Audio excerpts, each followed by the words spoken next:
இன்றைய முக்கிய நிகழ்வுகள்.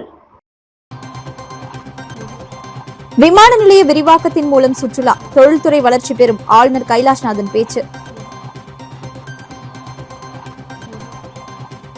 சிறுமியை கடத்தி சென்று ஓரின சேர்க்கையில் ஈடுபட்ட இளம் பெண்ணுக்கு 10 ஆண்டுகள் சிறை தண்டனை. காரைக்கால் போக்சோ நீதிமன்றம் அதிரடி தீர்ப்பு. 27ஆம் தேதி நடைபெற உள்ளது உலக புகழ்பெற்ற மாங்கனி திருவிழா. ஏற்பாடுகளை நேரில் பார்வையிட்ட அமைச்சர் ராஜசேகரன்.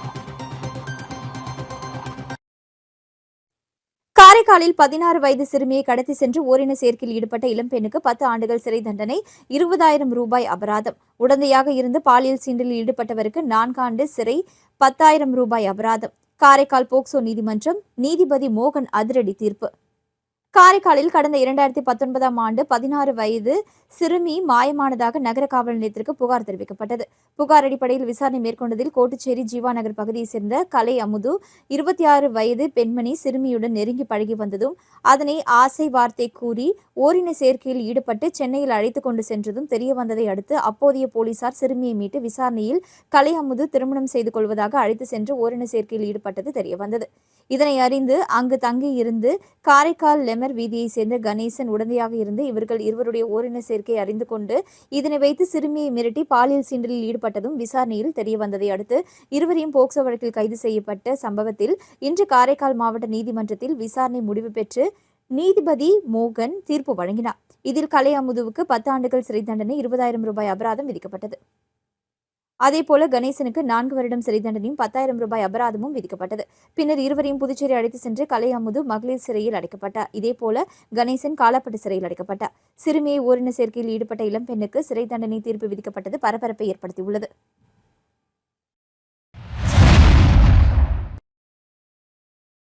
மேகதாது விவகாரத்தில் காங்கிரஸ் கட்சி இரட்டை வேடம் போடுவதாக லட்சிய ஜனநாயக கட்சியின் தலைவர் ஜோஸ் சார்லஸ் மார்டின் எம்எல்ஏ தெரிவித்துள்ளார். காவிரி நதி தமிழர்களின் வாழ்வியலோடு அங்கம் வகிக்கும் புனித நதி.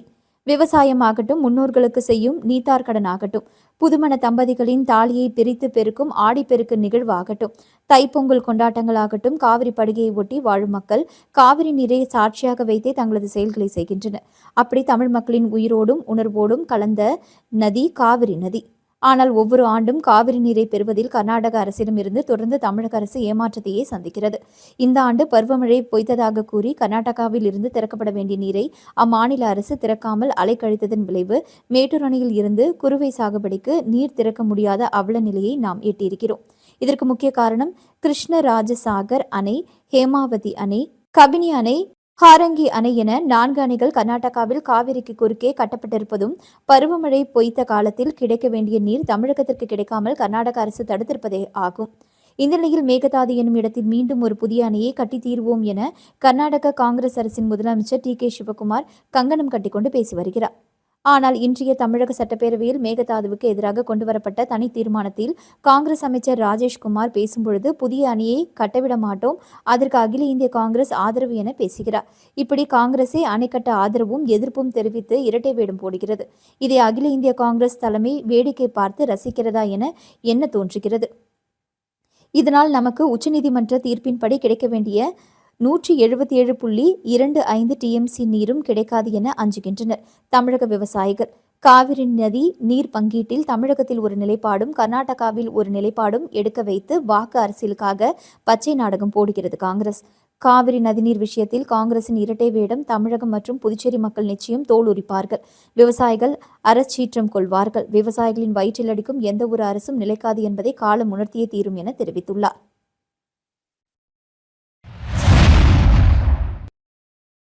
புதுச்சேரி விமான நிலைய விரிவாக்கத்தின் மூலம் சுற்றுலா தொழில்துறை வளர்ச்சி பெறும் என்றும், நெடுஞ்சாலை, ரயில்வே, விமானம் நிலையம் ஆகிய 3ஐயும் மேம்படுத்துவதன் மூலம் புதுச்சேரியில் மிகப்பெரிய மாற்றம் வரும் என துணைநிலை ஆளுநர் கைலாஷ்நாதன் தெரிவித்துள்ளார். புதுச்சேரி பொதுப்பணித்துறை சார்பில் மக்கள் நலத்திட்டங்கள் பிரச்சாரத்தின் ஒரு பகுதியாக பிரகதி பாரத யாத்திரை புதுச்சேரி பொதுப்பணித்துறை சார்பில் மக்கள் நலத்திட்டங்கள் பிரச்சாரத்தின் ஒரு பகுதியாக பிரகதி பாத யாத்திரை இன்று நடைபெற்றது. துமாஸ் வீதியில் உள்ள பான்சியோனா பள்ளியில் துவங்கிய பிரகதி பாத யாத்திரையை துணைநிலை ஆளுநர் கைலாஷ்நாதன் தொடங்கி வைத்து பொதுப்பணித்துறை மூலம் செய்து முடிக்கப்பட்ட உள்கட்டமைப்பு பணிகளை விளக்கும் புகைப்பட கண்காட்சியும் பார்வையிட்டார். இந்நிகழ்ச்சியில் தற்காலிக சபாநாயகர் அன்பழகன், அமைச்சர்கள் நமச்சிவாயம், ராஜவேலு, சிவக்கொழுந்து, சட்டமன்ற உறுப்பினர் விக்னேஷ் கண்ணன், தலைமைச் செயலர் சரத் சௌகான், செயலாளர்கள், ஸ்மார்ட் சிட்டி அதிகாரிகள் கலந்து கொண்டனர். தொடர்ந்து பான்சியோனா பிரெஞ்சு பள்ளி வளாகத்தில் துவங்கிய யாத்திரையில் 4 பேருந்துகளில் துணைநிலை ஆளுநர், அமைச்சர்கள், அதிகாரிகள் மற்றும் பொதுமக்கள் மத்திய அரசின் நிதியுதவியுடன் கட்டப்பட்ட புதுச்சேரி பான்சியோனா பள்ளி, புதுச்சேரி நகராட்சி கட்டிடம், வஉசி மேல்நிலைப் பள்ளி, கலவை கல்லூரி, குமரகுரு பள்ளம் அடுக்குமாடி குடியிருப்பு வளாகம், புதுச்சேரி நகராட்சி பேருந்து நிலையம், கடலூர் சாலை, ரயில்வே மேம்பாலம், உப்பனாறு மேம்பாலம், அண்ணா திடல், தாவரவியல் பூங்கா ஆகிய 10 இடங்களுக்கு அழைத்து செல்லப்பட்டனர்.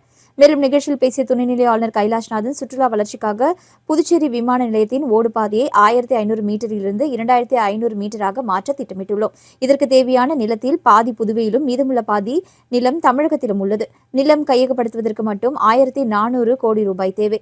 இதற்காக மத்திய அரசிடம் வலியுறுத்தினோம். இந்த திட்டத்திற்கு ஒப்புதல் கிடைக்கும் நிலை உள்ளது. புதுச்சேரியில் விமான நிலையம் விரிவுபடுத்துவதன் மூலம் இந்தியாவில் இருந்து அனைத்து மாநிலங்களுக்கும் விமான இணைப்பு ஏற்படுத்தப்பட்டு சுற்றுலா மற்றும் தொழில்துறை வளர்ச்சி பெறும்.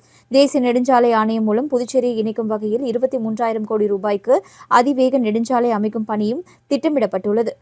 இதில் 11,000 கோடிக்கு வேலை நடந்து கொண்டிருக்கிறது. இன்னும் 1.5 ஆண்டுகளில் இசிஆர் சாலை, ஜிஎஸ்டி ரோட் போன்ற பணிகள் நிறைவடையும். புதுவையில் இருந்து சென்னை செல்வதற்கு 3.5 மணி நேரம் ஆகிறது. இந்த நெடுஞ்சாலைகள் வந்தால் விரைவாக சென்னைக்கு சென்று விடலாம். புதுச்சேரியிலிருந்து பெங்களூருக்கு 3 மணி நேரத்தில் சென்று விடலாம். இத்திட்டங்கள் மாநில அரசு நிதியில் இருந்து செய்யவில்லை, மத்திய அரசு நிதியில் இருந்து செய்யப்படுகிறது. புதுச்சேரி ரயில் நிலைய மேம்பாட்டு பணிகளும் நடைபெற்று வருகிறது. நெடுஞ்சாலை, ரயில்வே, விமான நிலையம் ஆகிய 3ஐயும் மேம்படுத்துவதன் மூலம் புதுச்சேரியில் மிகப்பெரிய மாற்றம் வரும். மத்திய அரசின் நிதி உதவியோடு புதுச்சேரியில் உள்ள 78 ஏரிகள், குளங்கள் சீரமைக்கப்பட்டு நிலத்தடி நீர் பாதுகாக்க நடவடிக்கை எடுக்கப்பட்டுள்ளது என தெரிவித்துள்ளார்.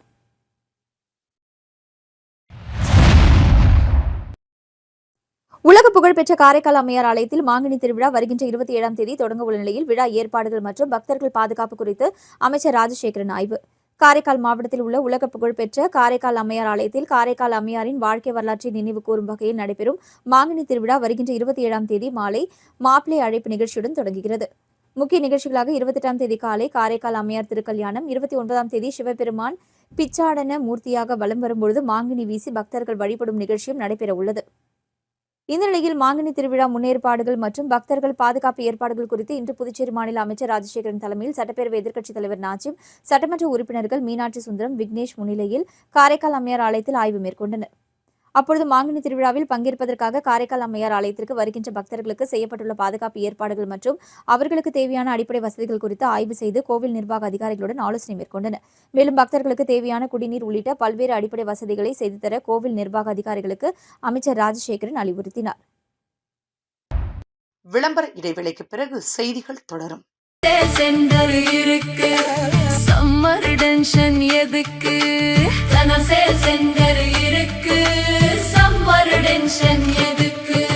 தனம்ல ஏசி வாங்கி சம்மரை சில் பண்ணுங்க. தனம் சேல் சென்டர், காமராஜ் சாலை, பாண்டிச்சேரி. செய்திகள் தொடர்கின்றன. காரைக்காலில் பிரகதி பாத யாத்திரை, விகாஸ் யாத்திரை உற்சாகமாக நடைபெற்றது. இதனை புதுச்சேரி அமைச்சர் GNS ராஜசேகரன் கொடியசைத்து துவக்கி வைத்தார். மத்திய அரசின் மக்கள் நல திட்டங்கள் மற்றும் வளர்ச்சி சாதனைகளை மக்களிடம் கொண்டு செல்லும் நோக்கில் காரைக்காலில் இன்று பிரகதி பாத யாத்திரை, விகாஸ் யாத்திரை உற்சாகமாக நடைபெற்றது. மேலும் சமீபத்தில் புதுச்சேரி மாநில அமைச்சராக பதவியேற்ற GNS ராஜசேகரன் காரைக்காலுக்கு வருகை தந்தார். அவரை காரைக்கால் மாவட்ட ஆட்சியர் இஷிதா ராட்டி மற்றும் மாவட்ட துணை ஆட்சியர் பூஜா ஆகியோர் சால்வை அணிவித்து வரவேற்றனர். அப்பொழுது இருவரும் அமைச்சர் GNS ராஜசேகரன் மத்திய அரசின் 12 ஆண்டு கால சாதனைகள் குறித்த புத்தகங்களை வழங்கினார். இதனைத் தொடர்ந்து மாவட்ட ஆட்சியர் அலுவலகம் அருகே தொடங்கிய யாத்திரையில் பொதுப்பணித்துறை மற்றும் உள்ளாட்சித்துறை ஊழியர்கள் ஏராளமானோர் பங்கேற்றனர். மத்திய அரசின் மக்கள் நலத்திட்டங்கள், வளர்ச்சிப் பணிகள் மற்றும் புதுச்சேரி மாநிலத்திற்கு வழங்கப்பட்டுள்ள பல்வேறு நலத்திட்டங்கள் குறித்து விழிப்புணர்வை ஏற்படுத்தும் வகையில் பேரணி நடைபெற்றது. இந்நிகழ்ச்சியை புதுச்சேரி மாநில அமைச்சர் GNS ராஜசேகரன், சட்டமன்ற உறுப்பினர்கள் மீனாட்சி சுந்தரம், விக்னேஸ்வரன் ஆகியோர் கொடியசைத்து துவக்கி வைத்தனர். இந்நிகழ்ச்சியில் காரைக்கால் மாவட்ட ஆட்சியர் இஷிதா ராட்டி மற்றும் மாவட்ட துணை ஆட்சியர் பூஜா, பொதுப்பணித்துறை மற்றும் உள்ளாட்சித்துறை அதிகாரிகள் மற்றும் ஊழியர்கள் கலந்து கொண்டனர். இந்த யாத்திரை மாவட்ட ஆட்சியர் அலுவலகத்தில் தொடங்கி பாரதியார் சாலை, கென்னடியார் சாலை, மாதா கோவில் வழியாக சென்று மாவட்ட ஆட்சியர் அலுவலகத்தில் நிறைவு பெற்றது. மத்திய அரசின் மக்கள் நல திட்டங்கள் மற்றும் வளர்ச்சி சாதனைகள் அடங்கிய பதாகைகளை தாங்கிய வாகனத்தை தொடர்ந்து 100க்கும் மேற்பட்ட பொதுப்பணித்துறை மற்றும் உள்ளாட்சித்துறை ஊழியர்கள் யாத்திரையில் பங்கேற்றனர். விபத்தில் இருந்த தனியார் கம்பெனி ஊழியர் குடும்பத்திற்கு இழப்பீடு கோரி உறவினர்கள் சவ ஊர்வல வாகனத்தை சாலையின் குறுக்கே நிறுத்தி மறியலில் ஈடுபட்டார்கள். அப்பொழுது போலீசார் தடியடி நடத்தியதால் வழுதாவூர் சாலையில் போக்குவரத்து பாதித்தது. புதுச்சேரி சொக்கநாதன்பேட்டை விநாயகர் கோவில் வீதியை சேர்ந்தவர் இதயகிரி. மேட்டுப்பாளையத்தில் உள்ள தனியார் கம்பெனி ஊழியர். இவரது மனைவி நிவேதா கர்ப்பிணி. 1 வயதில் பெண் குழந்தையும் உள்ளது. இதயகிரி கம்பெனியில் இரவு பணியை முடித்துவிட்டு நேற்று முன்தினம் காலை பைக்கில் வீட்டிற்கு புறப்பட்டார். மேட்டுப்பாளையம் கனரக வாகன முனையம் அருகே பைக் வேகத்தடையில் ஏறிய பொழுது அவருக்கு பின்னால் வந்த தனியார் குப்பை அள்ளும் மினி வேன் மோதியது.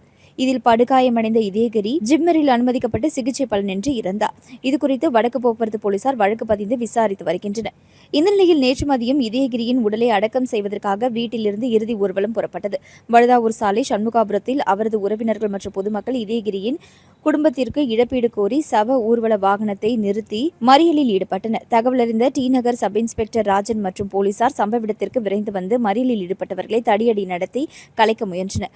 அதில் ஆத்திரமடைந்த பொதுமக்கள் போலீசாருடன் வாக்குவாதம் செய்ததால் தள்ளுமுள்ளி ஏற்பட்டது. சம்பவ இடத்திற்கு வந்த எஸ்பி வம்சிதர் ரெட்டி, இன்ஸ்பெக்டர் நாகராஜன் மறியலில் ஈடுபட்டோரிடம் பேச்சுவார்த்தை நடத்தினார். அப்பொழுது பொதுமக்கள் இதயகிரி குடும்பத்திற்கு இழப்பீடு, அவரது மனைவிக்கு வேலை வழங்க வேண்டும் என்றனர். அதற்கு எஸ்பி விபத்து ஏற்படுத்திய குப்பை அள்ளும் நிறுவனத்திடம் பேசி இழப்பீடு வழங்க நடவடிக்கை எடுப்பதாக உறுதியளித்தனர். இதையேற்று மறியலை கைவிட்டு இதயகிரி உடலை மயானத்திற்கு கொண்டு சென்று அடக்கம் செய்தனர். அதன் பிறகு வழுதாவூர் சாலையில் போக்குவரத்து இயல்பு நிலைக்கு திரும்பியது. இறந்த வாலிபர் உடலுடன் சாலை மறியல் போராட்டம் நடத்தியவர்கள் மீது போலீசார் தடியடி நடத்திய சம்பவத்தால் வழுதாவூர் சாலையில் 1.5 மணி நேரத்திற்கு மேலாக போக்குவரத்து பாதித்தது.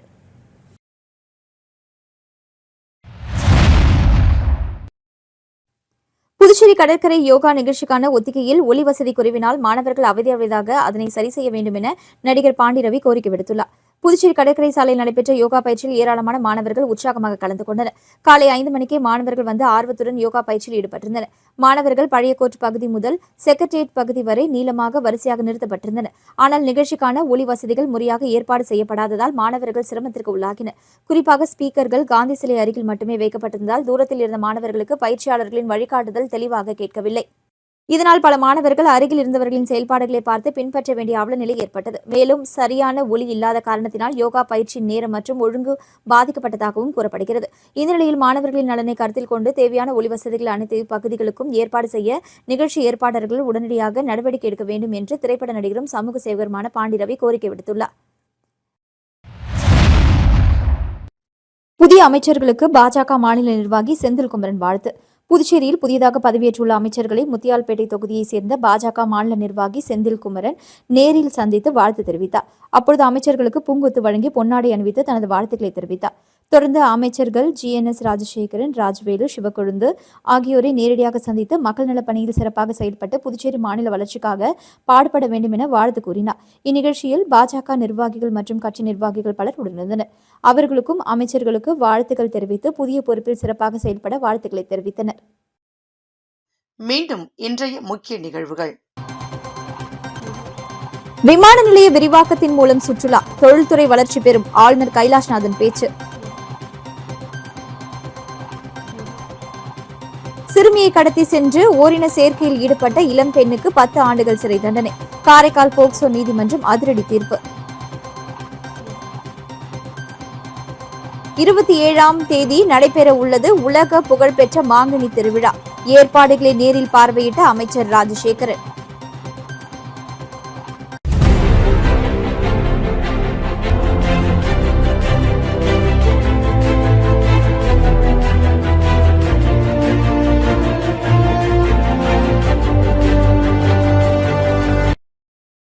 செய்திகளை உடனுக்குடன் தெரிந்து கொள்ள ஆஸ்கார் யூடியூப் சேனலை சப்ஸ்கிரைப் செய்யவும்.